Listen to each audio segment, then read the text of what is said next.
Alright guys, what's up? So today I'm here with Joe at Cornhusker Kicks. We've been working together for quite some time now actually. I don't know exactly how long, but it's been like what, maybe 4 or 5 months, 6 months, 7 months? Yeah, I think four and a half. Okay, sweet. So today I'm gonna ask him a couple questions. He's been working, like I said, with me for the last 4, 5, 6 months. He's gonna talk a little bit about his experience today with me and with the program and the Inner Circle program. So Joe, I guess just to start out, can you briefly just describe your business and what you do? Yeah, for sure. So I feel like I started reselling not too long ago, really in January, and then I was pretty lost in January, obviously as like a beginner reseller. I was kind of just buying random shoes. Like I remember my first shoe I ever bought. It's kind of a joke now. You probably remember it, but it was that EMB Nick, the Yeah, EMB Nicks. yeah, yeah. It was like the biggest brick of all time, but like I knew what market was, but I looked at market and it was like I'm like wow, it's way below market, but it was because it's used and I had no common sense of the used shoe market. So back in the day, I was just kind of buying random stuff and not really a purpose of buying and not like lining up buyers or anything like that.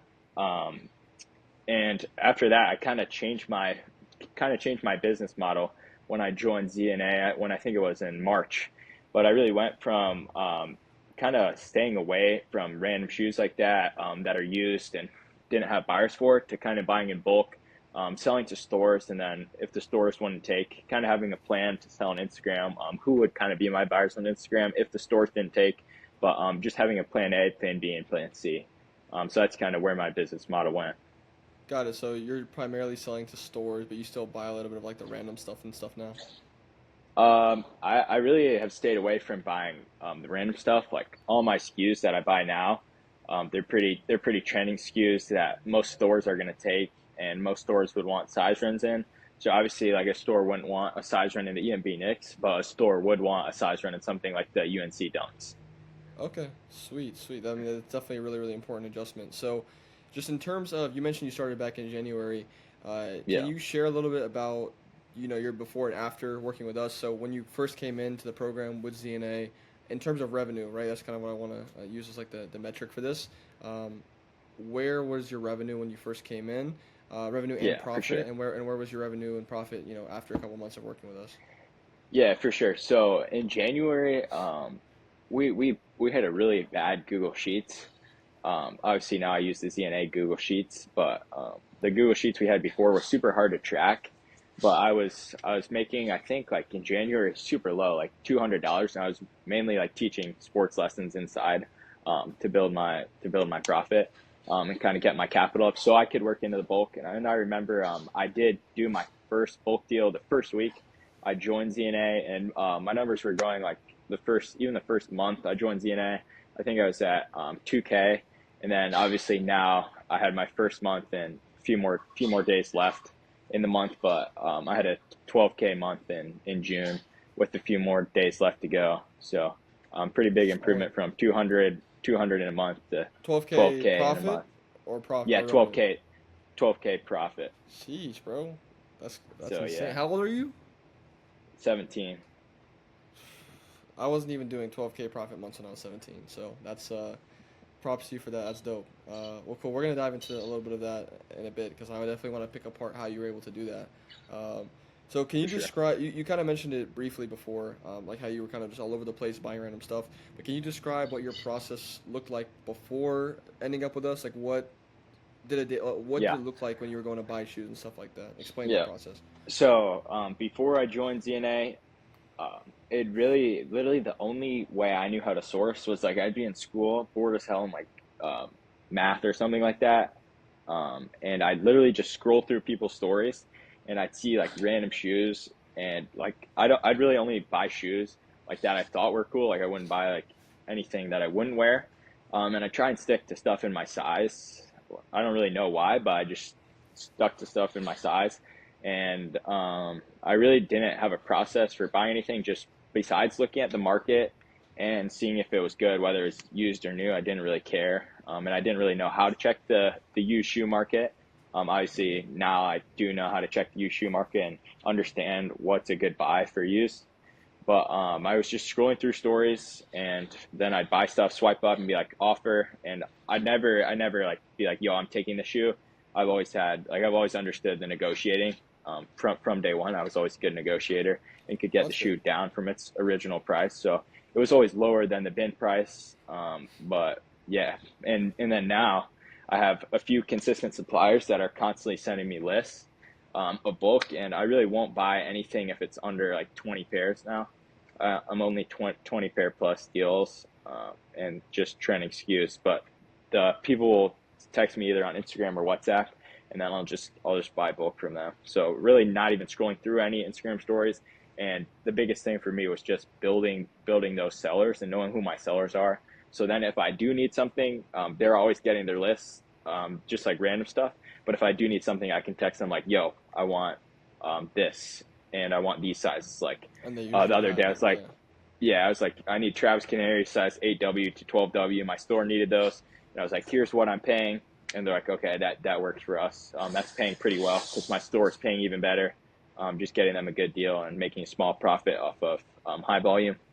So There you go. stuff like Yeah, I that. mean, and that's exactly what the business model is, right? It's a game of just like who do you know and how where are your connections? Can you find the stores that are paying well? Can you find the buyers that are paying well, and then go to the sellers that have the product, and then just pay them less than what you're selling it for. It's really that simple. So, For sure. my next question was actually just how your process has actually changed. You kind of just explained it. You shifted towards analyzing the market differently. Now you're not just scrolling through IG as much. You have more, I guess, like there's like more intention with how you're actually buying. You're not just buying for the sake Yeah. of buying. You're buying with the knowing that there's an end buyer already there for you. So we hmm can kind of just skip over that. So I guess time commitment wise, because I know you're still in school, right? Senior Yeah. or junior? Yeah. I'm gonna be a senior. Okay, sweet. So you're going into your senior year right now. Yep. That's the most fun time, so enjoy it while you still can. I'm going into my senior year in college, so it's about to wrap up. So in terms of time commitment, I know you probably play sports. You probably have an actual life like most kids do. Uh, are you spending 20 hours a day doing this, or what does the time commitment look like day to day and week to week, and how much responsibility do you actually have to be able to you know make Yeah. this thing still good? Um, it's not at all a big time commitment for me, and sometimes it almost doesn't feel real. Like I was telling my friends, I remember I was just sit they're like Joe, come in the pool, and I was like, hold on, I need to finish this deal. I'm just sending some money real quick. They come over, and they saw that I was selling someone $15,000, and they're like, holy shit. Like that, because I was acting so calm about it, but they see that it's $15,000, and obviously most high school kids don't even have like Yeah. $3,000 saved up. Or, So or, so or they even $500, to be honest with you. Most don't even have 500. Yeah, yeah, it's crazy. exactly, and they see that you're sending 15,000, like how do I start? How do I start? But when you start back in January, they're like, how's this gonna work? Like, why wouldn't they just buy shoes from Foot Locker? Why wouldn't they just buy shoes from Nike? And then they kind of see how it works, and they all want to start and hop in. Yeah, dude, absolutely. That's dope. Definitely keep putting the friends on. That's what I did as well. A lot of like once people see the money in it, once they see the success, they start to take it a lot more seriously. And like even recently, just now, people are starting to hit me up a lot more often. Like, yo, I've been wanting to do. I want to quit my job, do this reselling thing. Like, so Yeah, you just gotta kind of show them first, and that's what you're here for as your yeah, friends. and But yeah, back to your question, it doesn't even feel real because the time commitment is so little that like while I'm at the pool, like about to hop in, I finish the deal, send the money, and the best part about that deal was I didn't even touch the shoes. or you drop I ship deal. was I was yeah, it was a $15,000 drop ship deal, and just alone on that deal, it was some unreleased White Thunders. I profited 3,000 from that. So Wow. from a $15,000 dropship deal, you profit 3,000 while sitting at the pool, not even touching it. Doesn't feel like it's time commitment, and it doesn't feel like you're earning the money at all because it's just so easy. It's insane. Yeah, dropshipping's definitely become a lot more of like my favorite model because, especially when I'm selling to, I sell a lot more to like local people, more so than bulk when it comes to dropshipping, just because I have a lot of local people that Yeah. want shoes. Like right now, actually, someone just hit me up like right before this call. They wanted the salt slides. I was actually just on a FaceTime with them. I already have them like down there. Oh I yeah. was just on a FaceTime with them.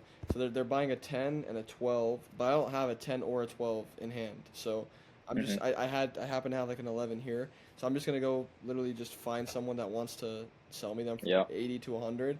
I sold And them at ship like them straight to them. 140. Yeah, I sold them at like 140, 130 per, which is kind of high, but um, Yeah.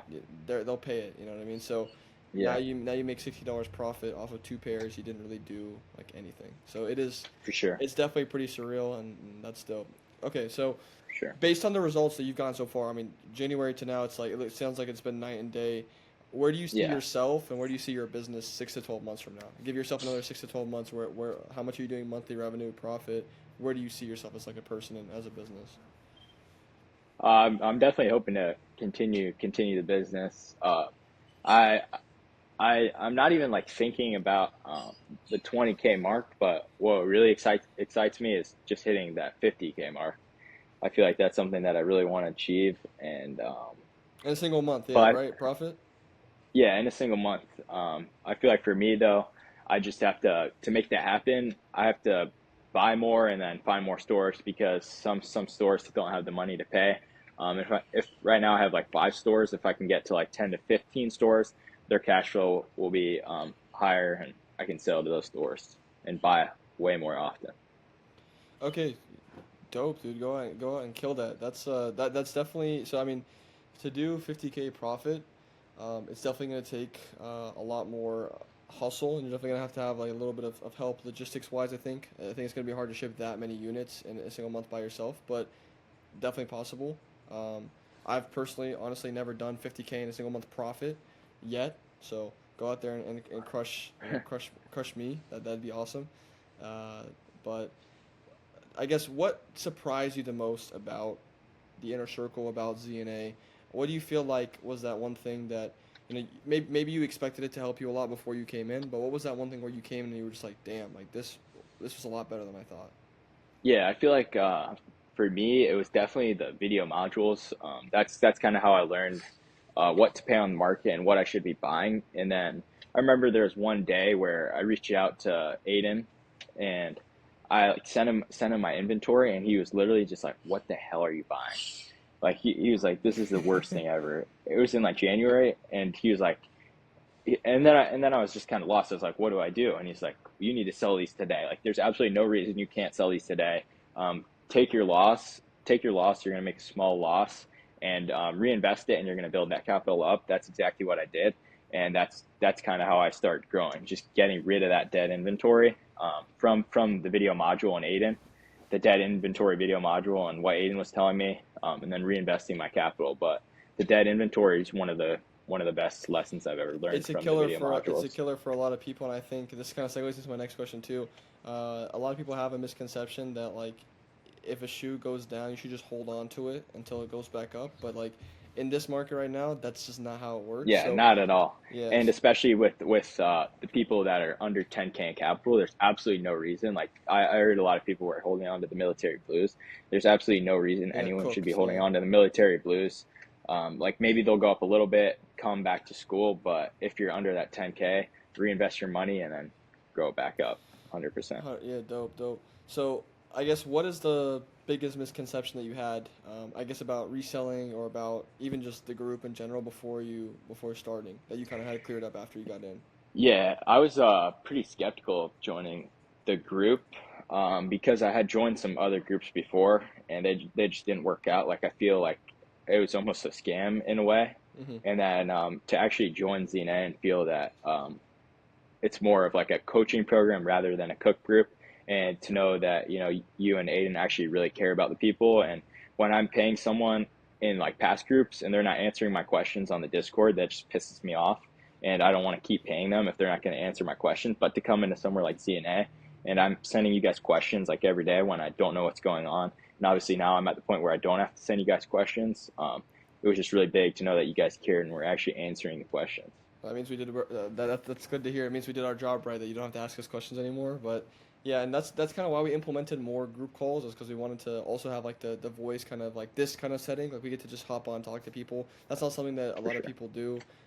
But yeah, bro, I think that's a very awesome perspective. And I think a lot of people have had similar experiences where Yeah, other for people sure. might not have gotten the result. Not to shit on anybody else, but sometimes it's just providing a very, very quality service is something we pride ourselves a lot on. So it takes time to get to that point. But I guess, were you surprised with the results that you got? I don't know what your expectations were coming in.